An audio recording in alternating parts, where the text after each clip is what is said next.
അല്ലാഹു സുബ്ഹാനഹു വ തആല മനുഷ്യന് നൽകിയ അനുഗ്രഹങ്ങളെ വിശുദ്ധമായ ഖുർആനിന്റെ പല ഭാഗങ്ങളിൽ പല അനുഗ്രഹങ്ങളെ അല്ലാഹു എടുത്തു ചോദിക്കുമ്പോൾ അല്ലാഹു വളരെ പരാമർശവിധേയമായി മനുഷ്യന്റെ വിലപ്പെട്ട അനുഗ്രഹങ്ങളെ എടുത്തു ഉദ്ധരിക്കുന്നുണ്ട്. അലം നജ്അൽ ലഹു ഐനൈനി, നിനക്ക് ഞാൻ രണ്ട് കണ്ണുകൾ തന്നില്ലയോ? വലിസാനൻ, നിനക്ക് ഞാനൊരു നാവ് തന്നില്ലയോ? വശഫതൈൻ, ആ നാവിന്റെ കവചമായി നിങ്ങൾക്ക് ഞാൻ സുന്ദരമായ ചുണ്ടുകൾ തന്നില്ലയോ? വജഅല ലക്കുമുസ് സമഅ വൽ അബ്സാറ വൽ അഫ്ഇദ, ശ്രവണശക്തിയും ദൃശ്യശക്തിയുമായി അതോടൊപ്പം ഒരു തുടികൊട്ടുന്ന ഹൃദയത്തെ നിങ്ങൾക്ക് ഞാൻ തന്നില്ലയോ? അല്ലാഹുല്ലദീ അൻസല മിനസ് സമാഇ മാഅ, ആകാശലോകത്ത് നിന്ന് നിർബാധം ഈ ഊഷരഭൂമിയെ ഉർവരതയുടെ ഭൂമിയാക്കി മാറ്റാൻ മഴത്തുള്ളികളെ നിങ്ങൾക്ക് ഞാൻ തന്നില്ലയോ? അലം നജ്അലിൽ അർള മിഹാദാ വൽ ജിബാല ഔതാദാ, ഈ ഭൂമിയെ നിങ്ങൾക്ക് ഞാനൊരു തൊട്ടിൽ പോലെ സംവിധാനിച്ചു തന്നില്ലയോ? ഫഅഖ്റജ ബിഹി മിനസ് തമറാത്തി റിസ്ഖൻ ലക്കും, ആകാശലോകത്ത് നിന്ന് നിർബാധം നിർഗളിക്കുന്ന മഴത്തുള്ളികൾ ഈ ഭൂമി കുടിച്ചിറക്കുമ്പോ ഈ മണ്ണിന്റെ അന്തർഭാഗത്ത് നിങ്ങൾക്ക് ഭക്ഷ്യയോഗ്യമായ ഭക്ഷ്യവസ്തുക്കളെ, ധാന്യ ദസ്തുലതാദികളെ, തരുലതാദികളെ നിങ്ങൾക്ക് ഞാൻ മുളപ്പിച്ചു തന്നില്ലയോ?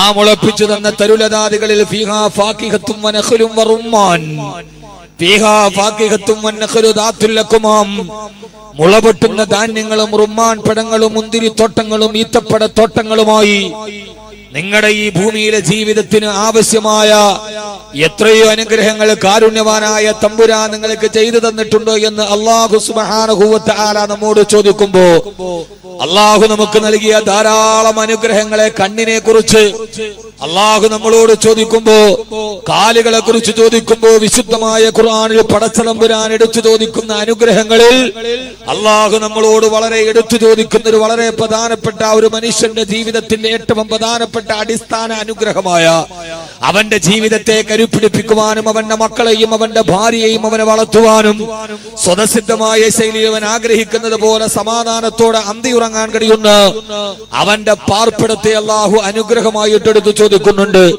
ഒരു മനുഷ്യന്റെ അടിസ്ഥാനപരമായ ആവശ്യങ്ങൾ വെള്ളം, പാർപ്പിടം, വായു, ഇതാണ് ഒരു മനുഷ്യന്റെ അടിസ്ഥാനപരമായ ആവശ്യങ്ങൾ.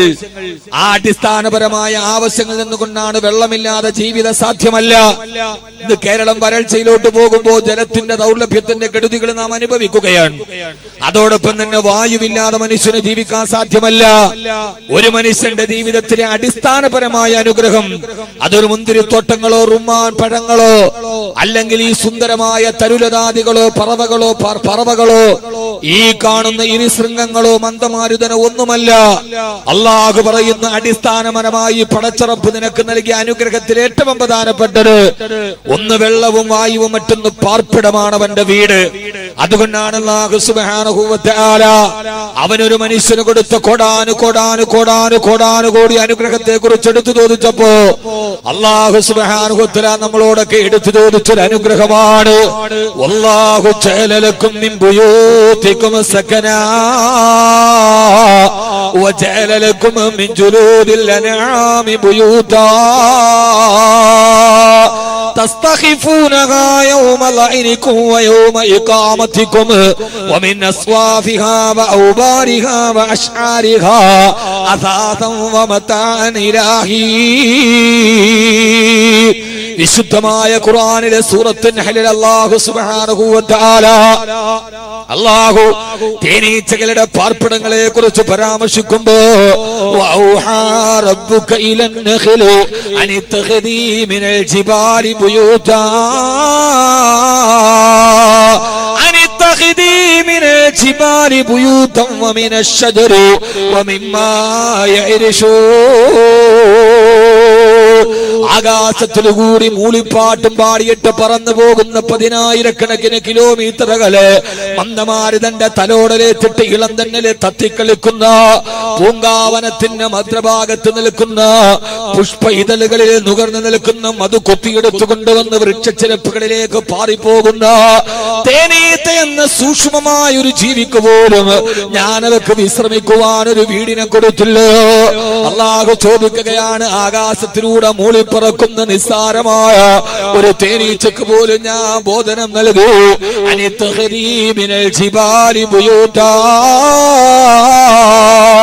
തേനീച്ച ഏതെങ്കിലും കൊടുമുടിയുടെ മുകളിൽ പോയി നിന്റെ ഭാര്യയോടൊത്ത് റാണിയോടൊത്ത് മക്കളോടൊത്ത് നിനക്ക് താമസിക്കാൻ സന്തോഷത്തോടെ താമസിക്കാൻ നീ ഒരു വീട് പണിതുകൊള്ളുക.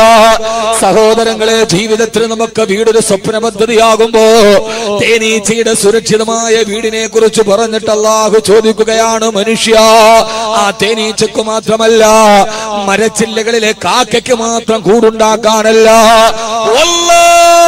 അല്ലാഹു ആരെന്നറിയുമോ? കരുണാവാരിധിയായ പടച്ച തമ്പുരാൻ ആരെന്നറിയോ? ജഅലലക്കും മിൻ ബുയൂതികും സകനാ. അല്ലാഹു സമാധാനത്തോടെ ഒരു രാത്രി കിടന്നിറങ്ങാൻ സുന്ദരമായ മഴ പെയ്യാത്ത ചോർന്നൊലിക്കാത്തൊരു വീട് നിങ്ങൾക്ക് തന്നത് ഞാനല്ലയോ? അല്ലാഹു ചോദിക്കുന്ന വീടിനെ കുറിച്ച് പറഞ്ഞിട്ട് അല്ലാഹു പറഞ്ഞിരണ്ട. എന്റെ വിഷയം വീട് മാത്രമല്ല, മുഗൾ രാജവംശത്തിന്റെ ശില്പചാതുരികളെ തോൽപ്പിക്കുന്ന കേരളത്തിന്റെ ദേശീയപാതയുടെ ഒരറ്റത്ത് നിന്ന് തിരുവനന്തപുരം മുതൽ കാസർഗോഡ് വരെ സഞ്ചരിച്ചാൽ കേരളത്തിലെ ഏറ്റവും ചെലവേറിയ വീട് നൽകിയത് മുസ്ലിം സമുദായത്തിന്. മുഗൾ രാജവംശത്തിന്റെ ശില്പചാതുരികളെ തോൽക്കുന്ന കമനീയമായ എത്രയോ അലങ്കാര ചിത്രപ്പണികൾ നിറഞ്ഞ കോടികളുടെ വിലയുള്ള വീടുകളുണ്ട്. അതൊന്നും എന്റെ വിഷയമല്ല. അല്ലാഹു വീടിനെ കുറിച്ച് പറഞ്ഞപ്പോ വീടിനെ കുറിച്ച് അല്ലാഹു പറഞ്ഞിരണ്ട.